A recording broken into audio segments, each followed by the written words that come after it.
Cypress here, what a beautiful, beautiful dog. Great personality, very gentle. It's very sad to me that he had kind of a bad, something bad happened to him in his past. Can we go all the way down? Look at that. He would make an amazing therapy dog or an emotional support dog.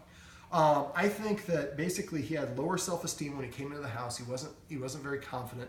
He has some separation anxiety because I think he finally has somebody in his life that's actually looking out for him, and he loves her to death and doesn't want to be separated from her. But cleanliness is not very attractive, buddy. So we have to work on building up your confidence, and that's kind of what we talked about. This is his roadmap to success.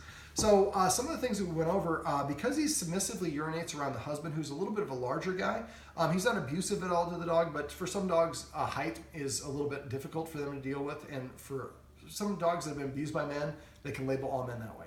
So one of the things we went over off camera was a focus exercise. I'd like both the guardians to do it. If he has a problem looking, because looking directly eye contact is a challenge. So if he has a problem looking at the husband, what the husband do is take one of these tricky trainers, squish it so it's flat like a pancake like that, and then what I'll do is let him start nibbling on it. And once he starts nibbling on it, I'm going to raise it so he's looking at me in the face while I'm delivering the treat. This is super duper easy.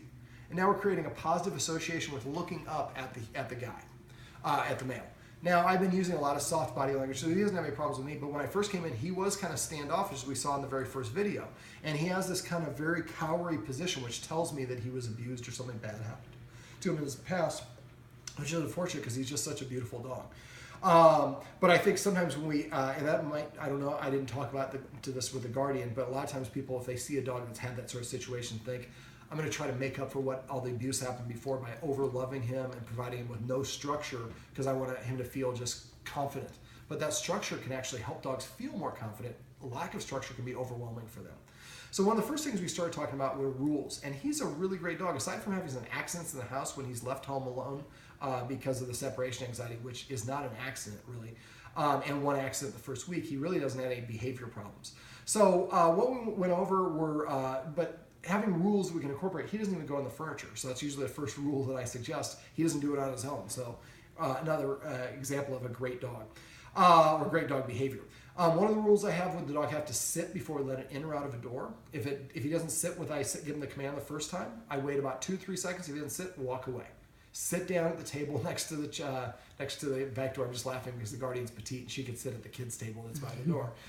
Wait 1 minute, then go back to the door and tell him to sit again. If he doesn't sit this time, we walk away for 2 minutes, then for 4 minutes, then for 8 minutes.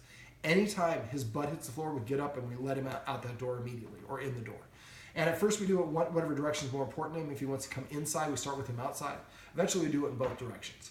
And eventually he'll just go and start sitting at the door as his way of communicating, I want to go outside. Other rules would be he should not be allowed to be within 7 feet of anyone who's eating. He does come in that area, but he doesn't beg, but it's still inappropriate for him to be that close. So I have the guardian use the escalating consequences that I went over with her to move him away from until he gets to 7 feet and enforce an invisible boundary. The two easiest things that other rules that we went over, let me see, having to sit and wait for permission to eat food, and the dog should only eat after the humans eat first.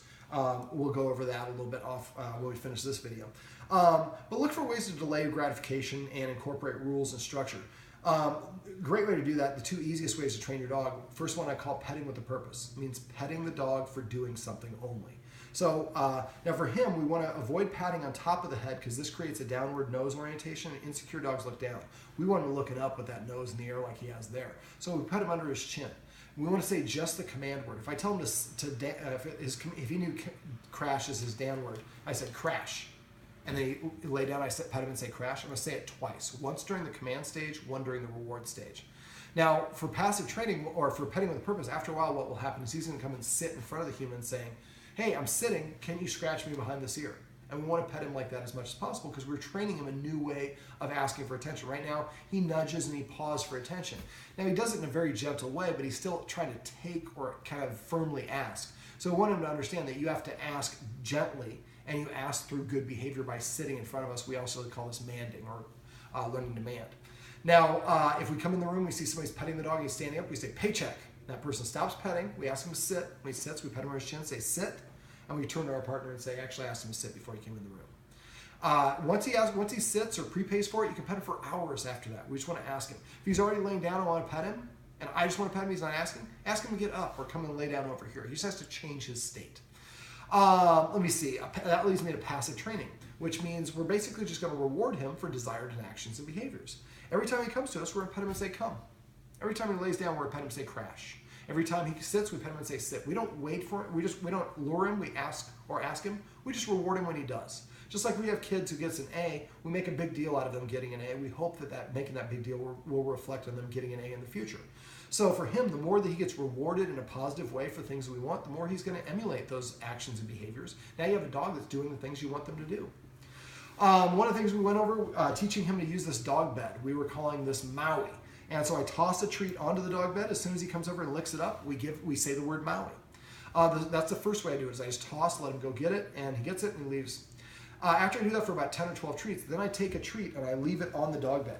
Now this dog bed is a nice solid color. It's a light cream, which is what we're looking for. Dogs are colorblind, and I know you're English cream too. But dogs are colorblind, and their eyes are not very good for detail. So if there's a lot of pattern on here, he might not see the treat. So if we leave a treat on a light cream or a white dog bed, he'll see it from across the room. Don't point it out. Most people go, there's a treat, come and get the treat. That's doing his homework for him. If he discovers it on his own, he'll develop a little bit more confidence for that and have more of a positive association with the bed. I usually like to put it underneath the TV, and then you leave one there. So he comes in, and he's like, I smell chicken liver. And his nose leads him to it, and then he finds it on his own. You just watch, and as soon as he licks it up, you say the word Maui. Remember, anytime you give a treat, the dog should hear the command word right after it goes into their mouth, not before. Let me see. So that's passive training and petting with a purpose. Those are the two easiest things you can do that have the biggest impact on your dog. Now, because we have kids in the house, I recommend that the parents get a jug or a jar with each kid's name on it. And then anytime the kid does something we like, they pet the dog with a purpose. They reward passive training. We take an M&M. If the kid tells us, we go put it in their jar. And at dinner, they dump the jars upside down, and the kids count and see who had the most M&Ms. Maybe that kid gets a special reward, special dessert, or a special privilege. I have one client that she charts it at the end of the week and the end of the month, and she gets all sorts of different prizes. But the idea is dogs are learning through repetition, consistency, and good timing. So if we have the kids helping us by repeating something and giving good timing by saying sit and then petting him after he does it, he's going to pick up on these things a lot faster. Let me see. We went over the stay exercise, which I detailed pretty inclusively in the video, so I'm not going to talk about that one. But that's one we want to practice a couple times a day. Very short spurts. Doesn't have to be very long. Really the training that I'd like the Guardians to do, active training, is probably going to be maybe about 10 minutes a day for each Guardian. So really very, very reasonable. But we want to sprinkle them throughout the day in short training sprints. The focus exercise, I have videos on my website that show it. If you forgot how to do it, text me or call me. I can send you a link directly to one. But that teaches the dog that looking up at the human in the face is a good thing, which again, I think will really help with one of the Guardians here. Yes, you're such a good boy. Just a fur ball. Let me see, what else? Doggy daycare would be a great option if we can, just for the social stimulation, which will help with his confidence. And if we have to go, it's a rainy day or it's a crappy day out, or just getting him into a doggy daycare facility, it's a little bit of a pain to have him drop him off there, but it should be beneficial because when he comes home, he should be absolutely pooped, and he's going to have all that confidence that comes from developing social problem-solving skills, social skills, and he didn't have the best background, so he probably doesn't have a lot of social skills, and he loves hanging out with dogs. You're always welcome to come to our house. You can hang out with my pack, buddy. I'd like to have the Guardian, the male Guardian, start taking a handful of food.